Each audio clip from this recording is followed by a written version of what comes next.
Tenemos un marco jurídico que establece un maravilloso deber ser, es decir, cómo debería de ser, pues, ¿no? Desde el establecer en el marco constitucional una planeación democrática del desarrollo que sea sustentable, que sea equitativa, pero tenemos una realidad muy diversa, ¿no? A ese deber ser, con un ser que es completamente distinto. Obedece mucho precisamente a las desigualdades sociales.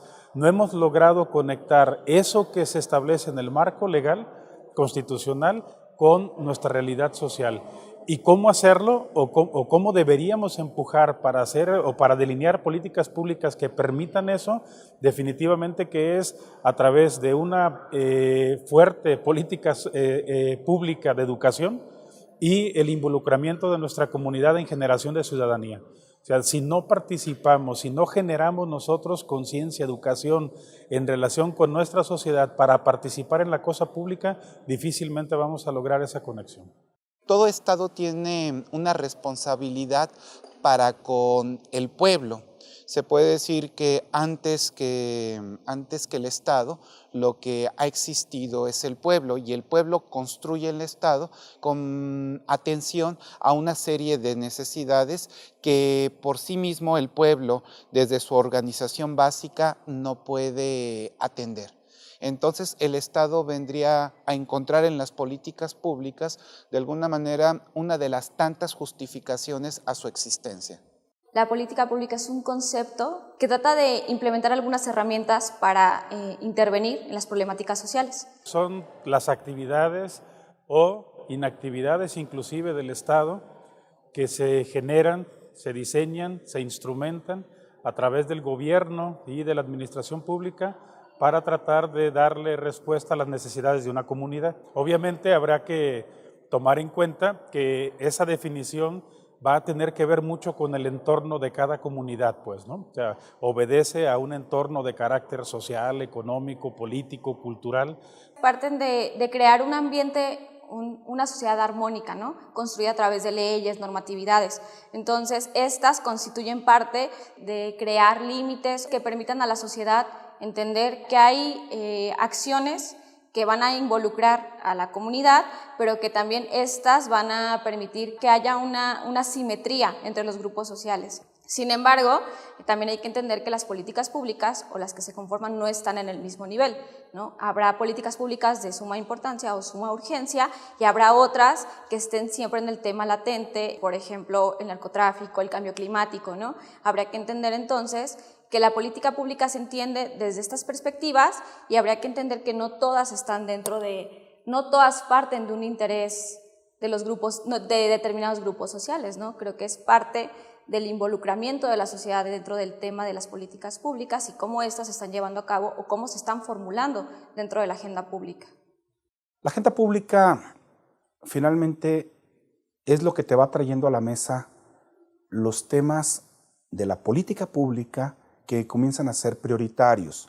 Se va trazando en la medida de la necesidad de revisar y replantear esas políticas públicas. Es la oportunidad que tenemos de darle un giro nuevo, de refrendar o dar marcha atrás inclusive respecto de lo que se esté haciendo en materia de políticas públicas particulares. Durante casi prácticamente todo el siglo XX, podríamos decir, se dejó la carga de delinear, diseñar las estrategias a llevar a cabo la agenda pública al Estado. Es decir, lo dejamos como responsabilidad única del Estado. Tú encárgate de eso, para eso eres gobierno, tú encárgate de llevar a cabo esa planeación y definir cuál va a ser la agenda. Me parece que ese fue un grave error de nosotros como comunidad, como sociedad, porque la agenda pública debe de ser definida por la propia comunidad, en conjunto o en participación con el gobernante, pues, ¿no? El marco jurídico inclusive establece, nuestro marco jurídico constitucional habla desde, en primer lugar, dándole la rectoría económica al Estado, de acuerdo a lo que establece el artículo 25 de nuestra Constitución, pero con una finalidad muy importante. O sea, no es nada más decirle, tú eres el rector en materia económica para que puedas proveer las condiciones necesarias de un desarrollo sustentable y integral, sino que tiene que ser con una finalidad básica. Dice nuestro dispositivo constitucional que debe de ser para procurar, primero, que exista una justa distribución de la riqueza, dice, para que se puedan generar las condiciones de una justa distribución de la riqueza y que nosotros, en el pleno ejercicio de nuestras libertades y con respeto a nuestra dignidad humana, tanto las personas como los grupos sociales podamos tener un desarrollo pleno, pues. Eso nos involucra a nosotros como comunidad. Necesariamente nos debe de llevar a eso, lo que conectamos también con otro dispositivo de nuestra Constitución, el artículo 26, que habla de una planeación democrática del desarrollo. También la sociedad civil organizada tiene un papel importante, que van detectando precisamente cuáles son estos temas, porque hay estímulos también a las organizaciones de la sociedad civil para que empujen a la voluntad de las autoridades, por ejemplo, a través de convocatorias, a través de concursos donde concursan proyectos precisamente o participan con la ideación de ciertos proyectos, donde van poniendo estos organismos internacionales las grandes temáticas sobre la mesa y en esto van aportando. Esa es una de las vías. También la agenda pública se va definiendo a través de las propias necesidades o de la presión social relativamente espontánea. Es como una olla de presión. Llega un momento en que hay una saturación y tiene que haber un escape, tiene que modificarse porque de otro modo pudiera haber una consecuencia que no necesariamente mantenga el estatus. Las políticas públicas generan un estatus, una regularidad o una normalidad. Entendiendo que parten de crear un bienestar o una armonía en el sistema y con la sociedad, en el Estado, se entendería entonces que deben impactar en las estructuras, pero realmente la realidad no es así. Las estructuras siguen funcionando de la misma manera. Todos parten de un ente público, de un ente gubernamental que se encarga de delimitar y normar cómo deben ser las acciones del Estado y de la sociedad. Entonces, las transformaciones sociales no se dan de generación espontánea, ¿no? Estas surgen, yo creo, a partir también de los temas que se están debatiendo en la agenda pública y de los grupos interesados en que sus temas se debatan. Pero entonces hay que delimitar de qué forma se está participando y cuáles son las consecuencias y cómo se están transformando las estructuras a partir de lo que se está pidiendo y quiénes están viendo beneficiados de esa transformación o de ese debate que se lleva al espacio público.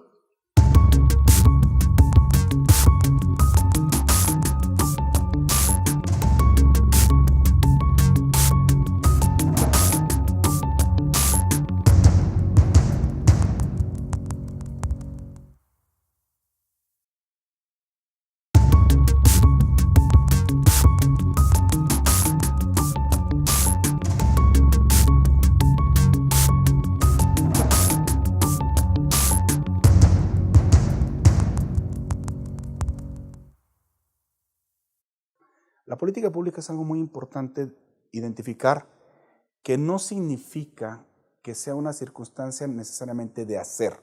El acto tiene dos características. El acto es una decisión de hacer o dejar de hacer. Entonces, los problemas sociales son resultado de una intención política de que así se encuentre el conflicto social.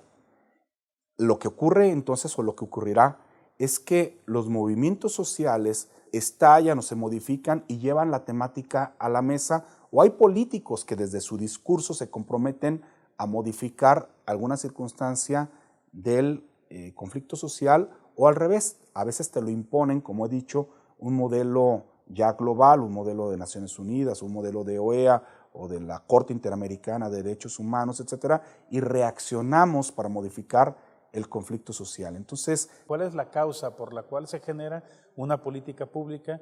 Podríamos nosotros, por analogía, señalar, bueno, ¿por qué se genera una ley? ¿Cuál es la razón por la cual? ¿Cuáles son las verdaderas causas de generarse una norma, ¿no? Y entonces vemos nosotros, desafortunadamente, que el ejercicio más frecuente de la generación de una norma, y en este caso sería de la generación de una política pública, es de manera reactiva, no preventiva.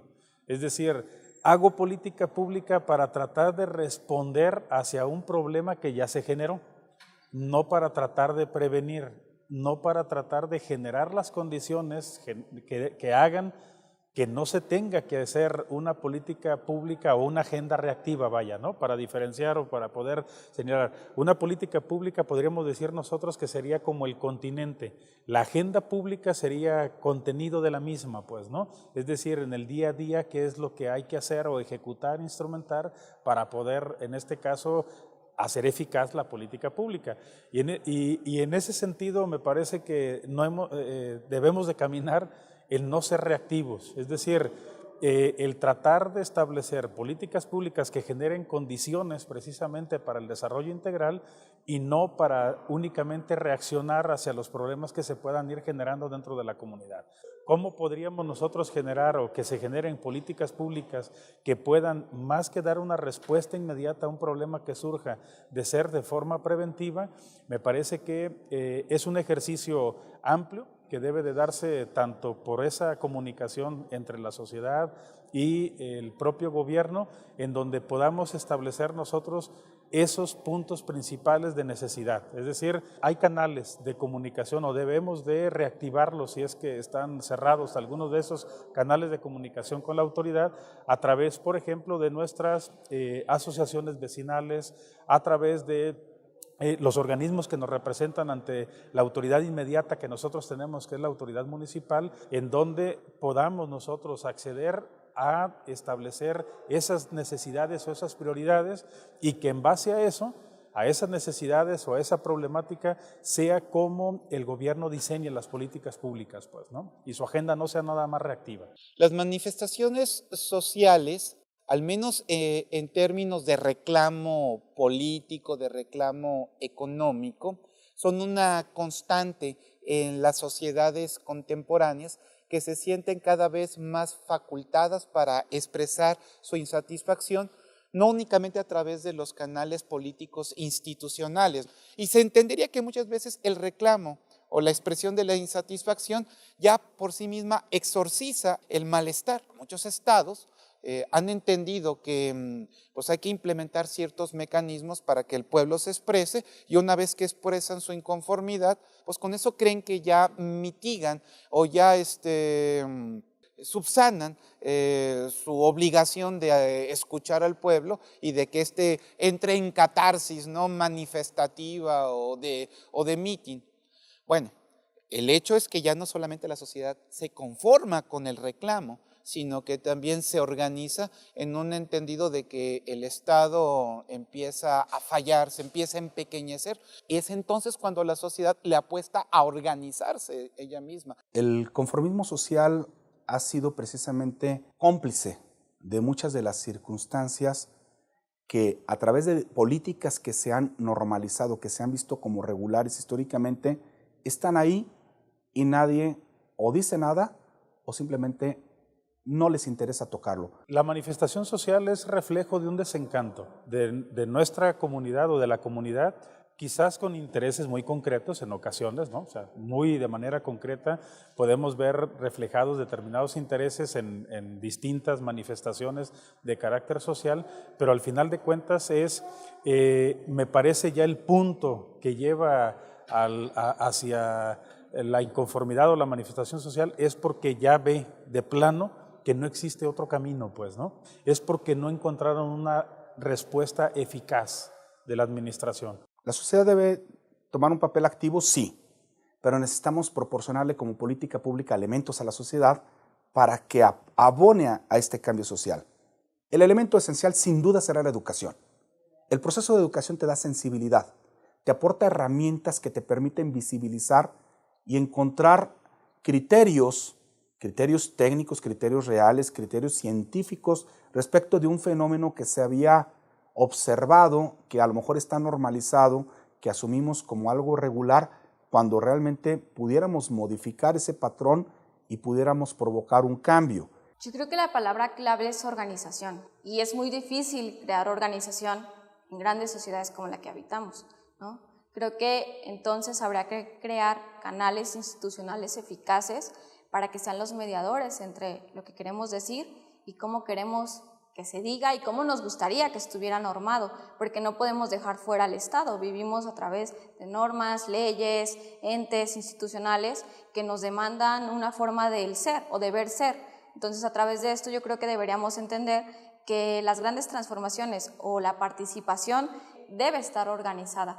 Las políticas públicas no necesariamente están al servicio de la sociedad, están al servicio de los grupos fácticos. Lo importante sería que los grupos de poder formales y fácticos y la sociedad lograran alinearse, lograran, en este caso, sensibilizarse para que hubiera un cambio y que no exista esta asimetría de los intereses y de las relaciones de poder, porque pareciera que alguien siempre tiene que ganar. Hay muchos temas pendientes en la agenda pública que nosotros vemos que no están respondiendo ni a las manifestaciones sociales, ni a las necesidades que éstas han puesto sobre la mesa, ni siquiera al diseño de las propias políticas públicas, pues, ¿no?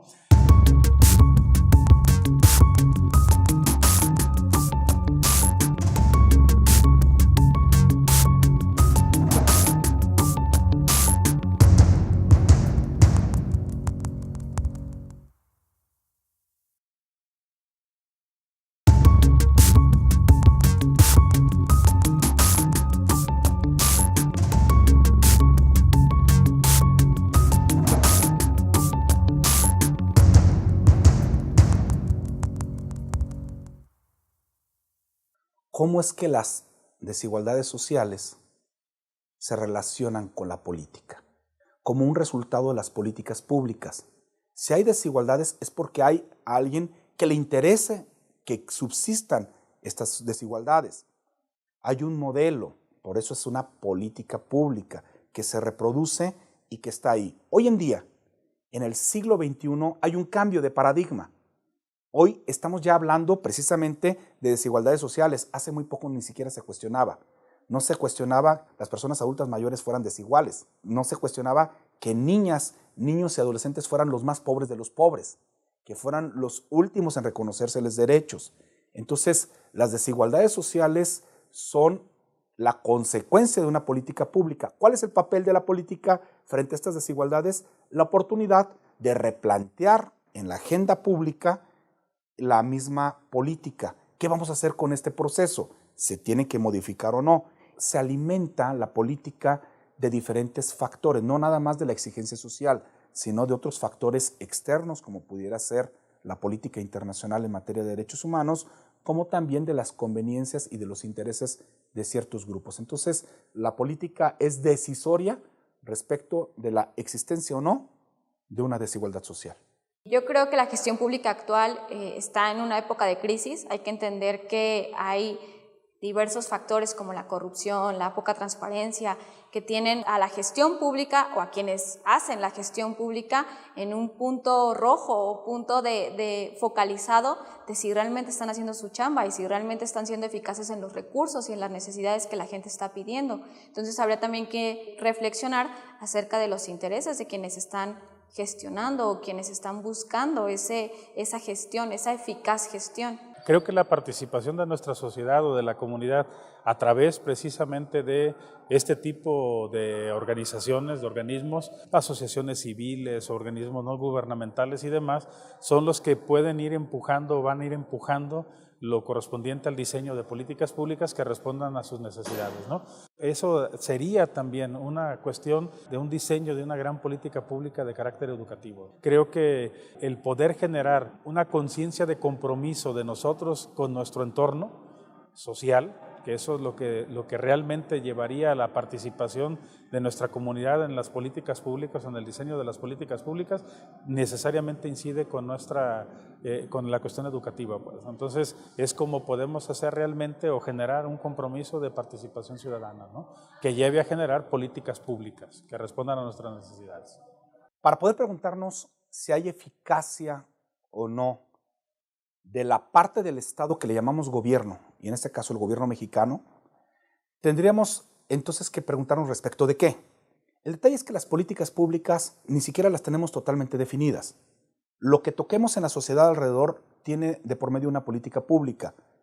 No debemos confundirlas con ciertas políticas públicas que están perfectamente identificadas con nombre y rostro. Por ejemplo, las políticas en materia de desarrollo social.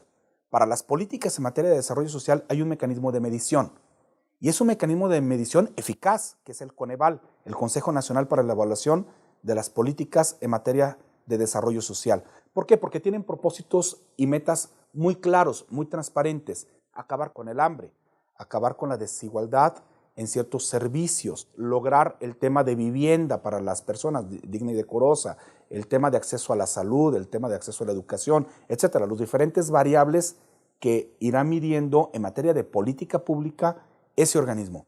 Pero ¿cuántas otras políticas no se miden? Por ejemplo, ¿cómo vamos a lograr verdaderamente medir el empoderamiento de niñas, niños y adolescentes? ¿Cómo yo puedo saber si el Estado es eficaz o no? A través de la figura del gobierno.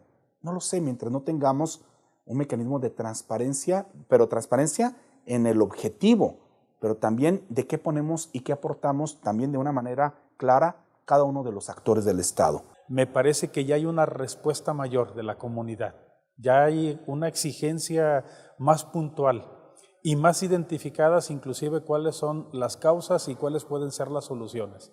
Creo que sí se ha dado. Nos falta seguramente mucho todavía encaminar por ello. Se veía cada quien haciendo su esfuerzo, cada quien peleando por una causa común, pero de forma aislada. Y a través de la organización o de distintos organismos me parece que así ha ido articulando ello. En la medida como esos distintos organismos, bajo determinadas problemáticas o respecto de una problemática específica o situación específica, se vayan precisamente articulando, me parece que da la percepción al propio gobierno y a la propia sociedad, por supuesto, de que hay una mayor participación, ¿no?, de la sociedad.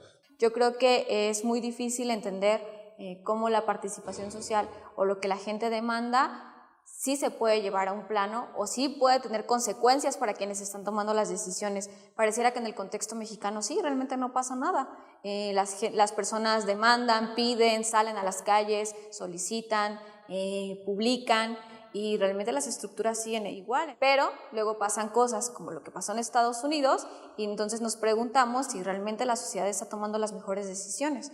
Entonces las personas nos preguntamos si esos cambios que tanto pedimos o estamos siendo coherentes con lo que pedimos y la forma en la que estamos actuando. La élite política no va a ceder el poder a la sociedad si la sociedad no demuestra ser merecedora de esa participación del poder. ¿Y cómo lo puede demostrar? Pues con cultura, con formación, con claridad, con responsabilidad. Y esto únicamente te lo otorga ¿qué? El educarte, educar para la libertad, educar para la formación precisamente de esas nuevas ciudadanías que no están esperando en términos de un Estado paternalista que todo lo resuelva la élite política, sino que también esperan que esa élite política le ceda, ¿no?, el protagonismo cada vez más a las organizaciones y a los movimientos sociales y que sea capaz también de ¿qué? Pues de ceder y de darle, ¿no?, participación a esa misma ciudadanía organizada sobre los recursos del Estado, ¿no? Una nueva ciudadanía que creo que se está formando, una ciudadanía que le apueste a formarse no solamente en lo profesional, en lo intelectual, sino también en lo ético, en lo moral, podrá ir subsanando esta distancia entre lo que el Estado llama a cumplir y lo que la sociedad está esperando que el Estado haga en términos de sus necesidades y demandas.